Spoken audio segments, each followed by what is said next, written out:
Today's guest, special guest, is Ness from the ALIKES. What's up, family? What up, Will? Sean, how you? Real good. Good. Thanks for coming through, man. Thanks for having me, man. This is fun right here. Absolutely, man. We're gonna build. Now, of course, we're familiar, but for any of our viewers that may be unfamiliar with ALIKES, could you introduce the group to everybody watching and listening? This is Ness, once again, Illuminescence, one half of the mighty international group hip-hop phenomenon, ALIKES. Real rap, shout out to the homie K, A Black, my partner in this thing. Part of the RBG Collective, Guerrilla Nation, People Army. Been doing this for a minute, you know. Right now, also got a new project, Weekend Money. Shout out to Baghdaddy out there. Shout out to all my Iraqis doing their thing. But you know, that's ALIKES. ALIKES is like we like to say, you know, ALIKES is it's not a name, it's a goal. Okay. You know what I mean? Peace to the gods, earth, all the children of the universe. We've been communicating with the people using this art as a medium to like to find a bridge in our community, and I'm proud to be here to represent that. That's what's up. Let's talk time frame for a minute. When did you guys kind of jump onto the scene, or when was your first records out that people would know? Well, we had a record out actually in like '99. Okay. That came out that we did when with this producer named Baby J in the UK. Okay. It was like it came out on the Humble. We came up to work with Baby J through Dead Prez, and we was just in the studio just trying to build and come up. You know, we was super young in the game, and we recorded a joint, and it ended up being a single on a producer project, like a compilation of different artists. Shabazz Disciple was on it. Okay. Dead Prez was on it. A few other people. The name of it was Birth, the Birth album by Baby J, and it was our first record. But a lot of people know us really from coming out on Unsigned Hype in 2003. Okay. We were part of that lineage. You know, a bunch of people from Biggie to Common to Eminem to Mobb Deep. Jay Electronica, Joel Ortiz. Right. Back in the day, when you were on Unsigned Hype, it meant something. It definitely did. You know what I mean? It put you on the radar. People was checking for you. So I would say really our first foray into the game came in '03. But that first record, a few people actually just recently put me on. It was like, yo, Nuss, there's a song called Walk With a Bop. I saw it on YouTube. It was from a UK producer. What's that about? I'm loving it. I was like, oh, that record. A minute ago. Yeah. A minute ago. No, nothing wrong with that, man. Nothing wrong with that at all. And that kind of paints the picture for people. Let me ask, how did you connect with Dead Prez? Well, we were all down in Tallahassee, Florida. Mm-hmm. I was actually going to school at Florida A&M. Okay. Striving to just get out of the I'm from Philly originally. Okay. And when I left high school, I was just like, I just want to get out of here. Right. I just want to go. So we went in Tallahassee, Florida. I met actually DPs through my partner K, A Black. There was a house in Appalachia Ridge, a section of Tallahassee, Florida, like it's like the hood, if you will, and they had a house. And in the attic, it had a bunch of equipment, and you know, cats was recording there, and they took the name Heads in the Attic, like the whole. It was like a loose collective name. Right, you know what I mean? If you ask Sticker M about it, they'll fill you in on the whole, all the craziness that went there. Definitely a bunch of art. Definitely a bunch of building amongst like, you know, just young cats. When you're in a college town, which Tallahassee is, and when you just at a certain age, you really striving to like expand your mind. Right. And we all met during that time. So, you know, from there, you know, cats came up to New York. Right.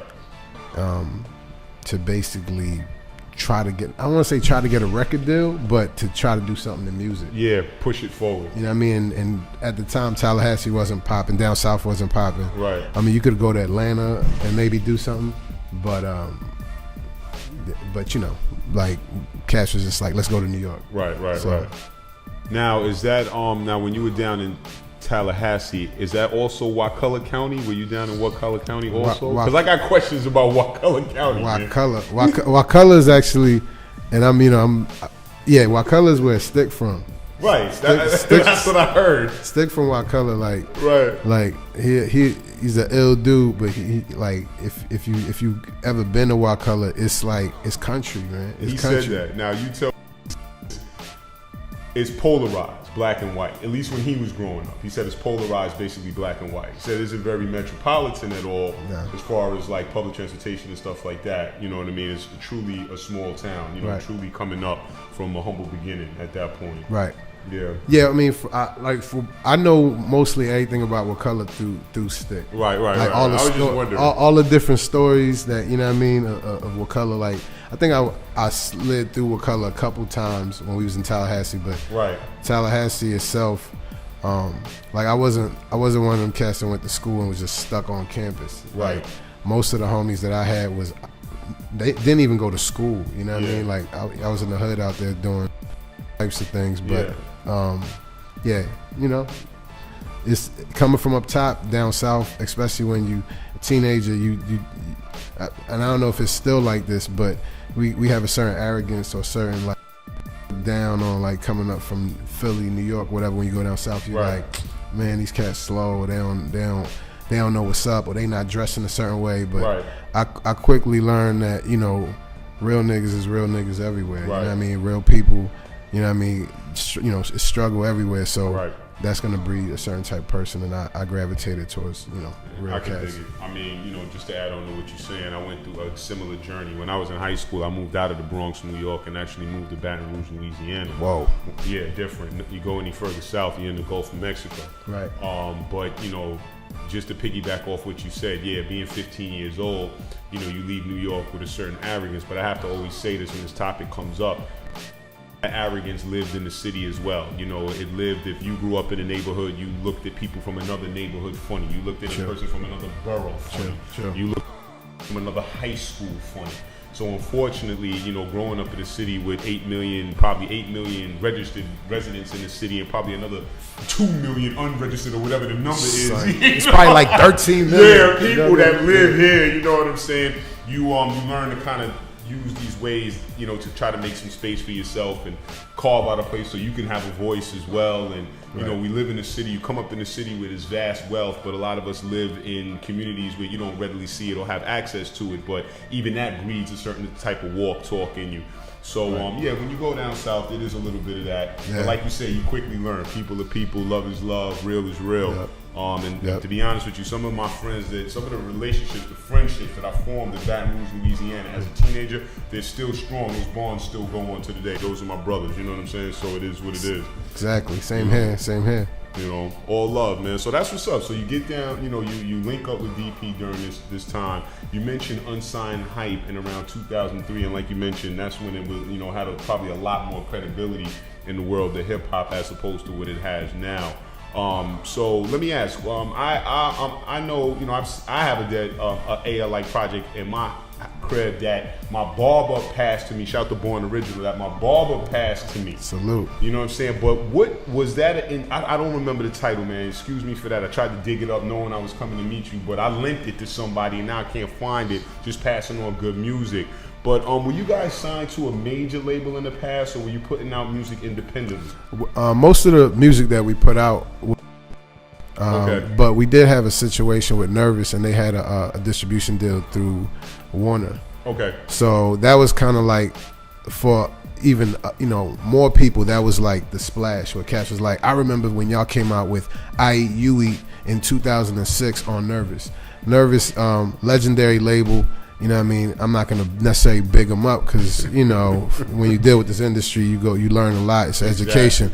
But as far as their track record, Black Moon, Smith, you know what I mean? Like, was Mad Lion there in the early days? Mad Lion, Mad Lion was there in the earlier days. Yeah, Mad Lion was definitely I remember when they approached us to do the record, we were honored because of those those names or whatever. So that was the project, and it's called I Eat You Eat. I don't know if you got that record. We had a record that we put out before then that we released independently called Live or Die. Okay. Which was actually majority. I don't know how to say that shit. Mm-hmm. Most of it was was produced by Baby J, who put our first record out. Dope. Okay. So You know what I mean? we connected. Yeah, like he stayed around, and like, yo, we used to record in closets, and like we would get apartments, and like he would come over from England. We would rent an apartment for 3 months because you know you can only be in the country for like 3 months at a time, if you know, before you got to roll out. So we would he would come over, we would build, record a bunch of stuff. And with the idea was that we're gonna put out, you know, different projects. Okay. So the first project that a lot of people seen from us after the Unsigned Hype thing was Live or Die, which was kind of like our first official album, but it was independent. Got it. You know what I mean?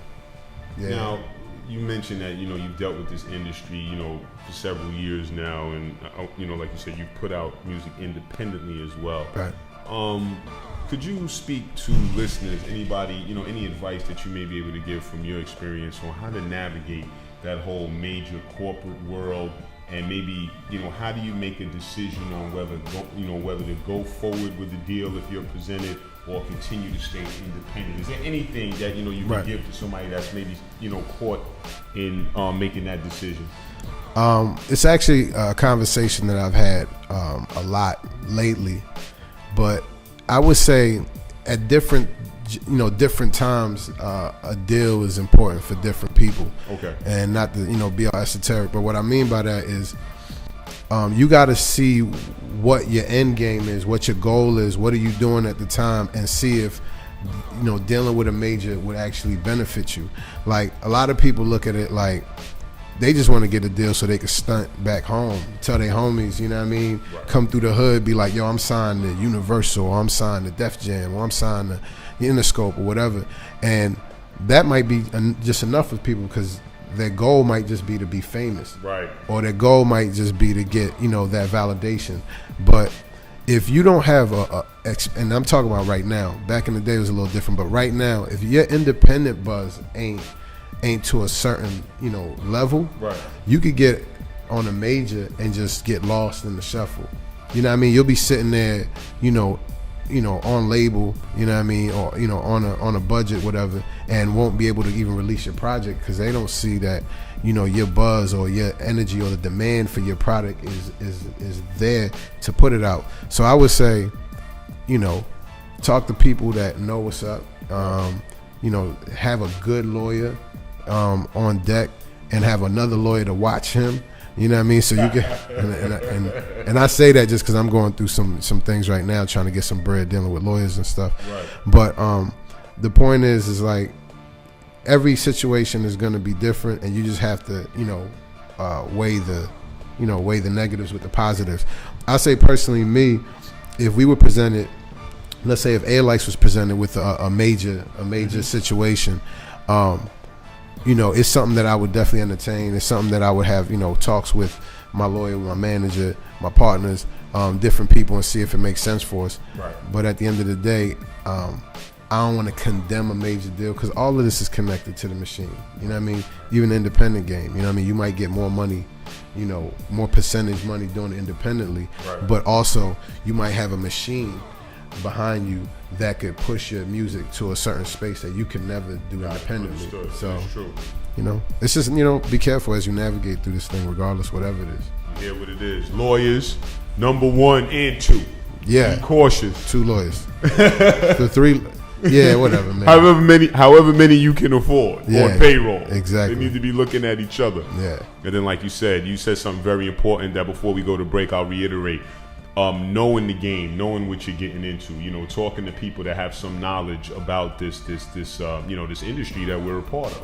You know what I mean? I'll say this quickly, and some of y'all might have heard me say it before. You know, trying to get into the music industry without understanding the workings, the structure, the laws of how this industry works is akin to you playing the game of football with no pads. Exactly. You're getting ready to get crushed. Whenever you play a sport, you're supposed to know the rules of that sport, and you're also supposed to dress and, you know, protect yourself accordingly. And the music industry is no different. Sure indeed. So, yo, we getting ready to go to a video real quick. What we got lined up?